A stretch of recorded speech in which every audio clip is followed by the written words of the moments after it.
Class 12 UP board के प्यारे विद्यार्थियों, स्वागत है आप सभी का शिवम लेक्चरर में। साहित्यिक हिंदी का पेपर है जो 18 फरवरी 2026 के लिए सबसे ज़्यादा महत्वपूर्ण है। मेरे प्यारे बच्चों, पूरा पेपर एकदम अच्छे से आंसर के साथ हल करके आपको बताने वाले हैं, तो आप लोग वीडियो को पूरा अंत तक देखिएगा। यह एक वायरल पेपर है। सेम ऐसा ही पेपर आपके बोर्ड एग्जाम 2026 में पूछा जाएगा। समय 3 घंटे 15 मिनट का होता है मेरे प्यारे बच्चों, और पूर्णांक होता है 100 का। यहाँ पर थोड़ा सा निर्देश में क्या है, प्रारंभ के 15 मिनट परीक्षार्थियों को पेपर पढ़ने के लिए निर्धारित है। इस प्रश्न पत्र में 2 खंड हैं और दोनों खंडों के सभी प्रश्नों के उत्तर देना अनिवार्य है। खंड का 50 अंक का होता है और खंड बा 50 अंक का होता है। तो चलिए सभी लोग वीडियो को लाइक करेंगे, चैनल पर नए होंगे चैनल को सब्सक्राइब करेंगे, शेयर करेंगे। चलिए वीडियो को शुरू करते हैं। सबसे पहले खंड का यशपाल की रचना है सिंहावलोकन, माटी की मूर्तें, जंजीरें एवं दीवारें, चित्रलेखा। तो मेरे प्यारे बच्चों, यशपाल की रचना है सिंहावलोकन, पहला ऑप्शन राइट हो जाएगा। जंजीरें एवं दीवारें, माटी की मूर्तें, ये रामवृक्ष बेनीपुरी की रचना है। और चित्रलेखा भगवती चरण वर्मा का उपन्यास है। ठीक है मेरे प्यारे बच्चों, अगर आपको इसका पीडीएफ चाहिए तो डिस्क्रिप्शन में टेलीग्राम की लिंक मिल जाएगी, वहां से टेलीग्राम ज्वाइन करेंगे, आपको पीडीएफ मिल जाएगा। इसके बाद प्रश्न नंबर 1 का खा है, गुलाब राय की रचना मेरी असफलताएं की विधा है। उपन्यास है, नाटक है, निबंध है या फिर आत्मकथा है।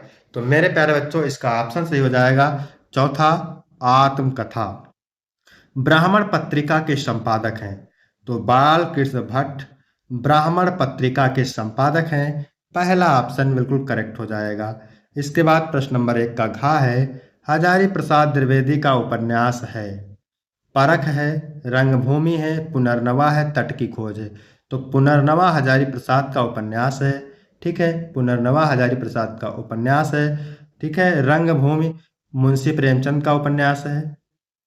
तट की खोज हरिशंकर प्रसाई की रचना है। और परख मेरे प्यारे बच्चों, उपन्यास है जैनेन्द्र कुमार का। मैथिली शरण गुप्त की रचना है। संधनी, रंग में भंग, चक्रवाल, पूर्वा। तो रंग में भंग मैथिली शरण गुप्त की रचना है। पूर्वा मेरे प्यारे बच्चों अज्ञेय की रचना है। चक्रवाल रामधारी सिंह दिनकर की है। और संधनी महादेवी वर्मा की है।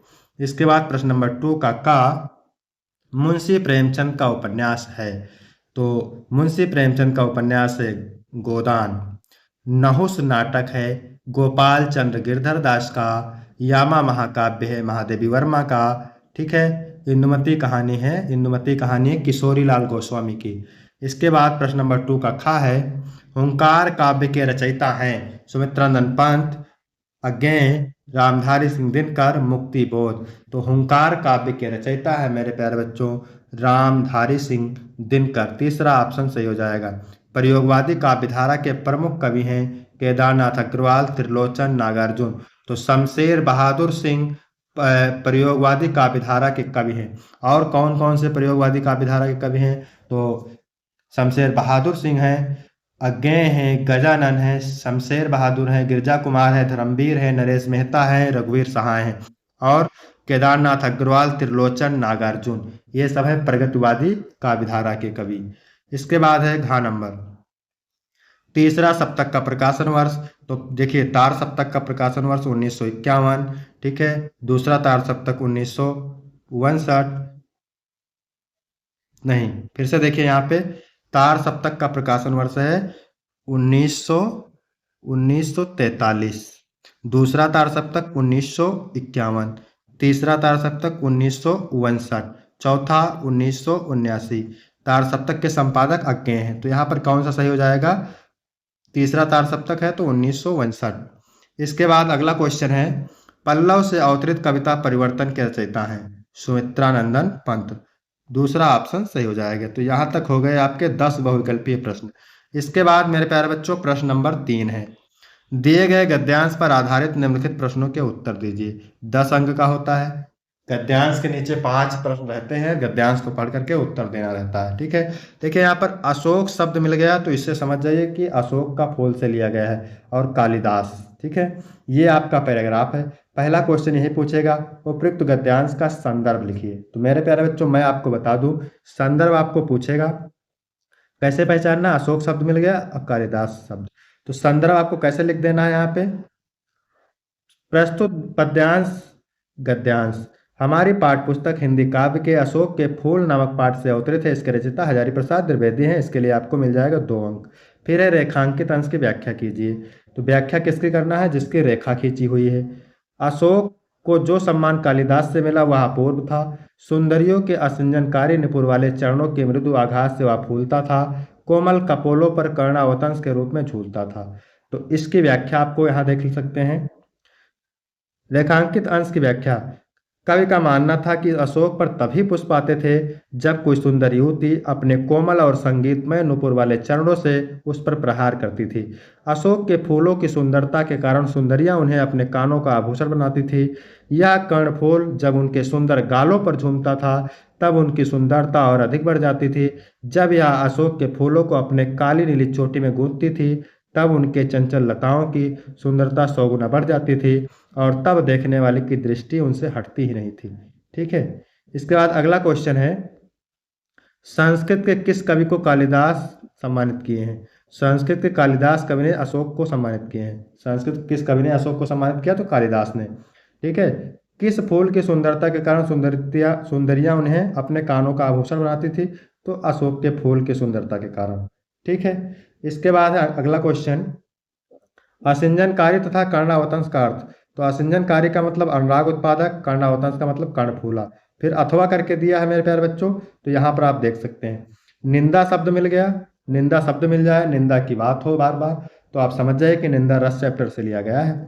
तो संदर्भ लिख देंगे, उपयुक्त गद्यांश के पाठ और लेखक का नाम। तो लेखक का नाम हरिशंकर प्रसाई, पाठ का नाम निंदा रस। तो आपको 2 अंक मिल जाएगा।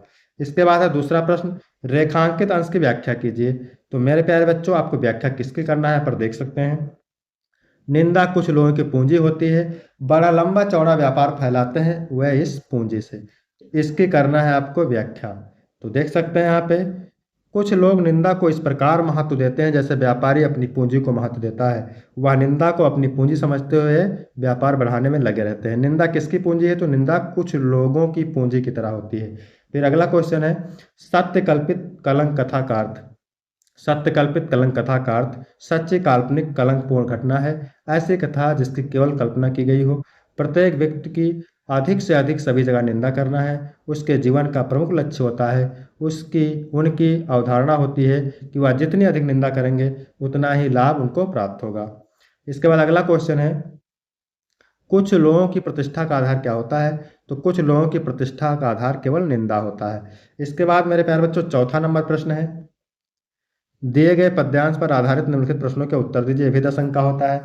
पूरी होवे ना यदि तुझसे अन्य बातें, हमारी राधा पवन से कहती है, पवन यदि तुमसे मेरी सारी बातें ना पूरी हो सकें तो तू मेरी विनय इतनी मान ले और चली जा। तुम मेरी इतनी सी प्रार्थना मान लो और मथुरा चली जाओ। छू के प्यारे कमल पग को प्यार के साथ आ जा। मेरे प्यारे श्री कृष्ण के कमल पग को छू करके प्यार के साथ लौट आओ। जी जाऊंगी हृदय तल में मैं तुझी को लगा के, हे पवन मैं तुझी को अपने गले से लगा करके जीवित रह जाऊंगी।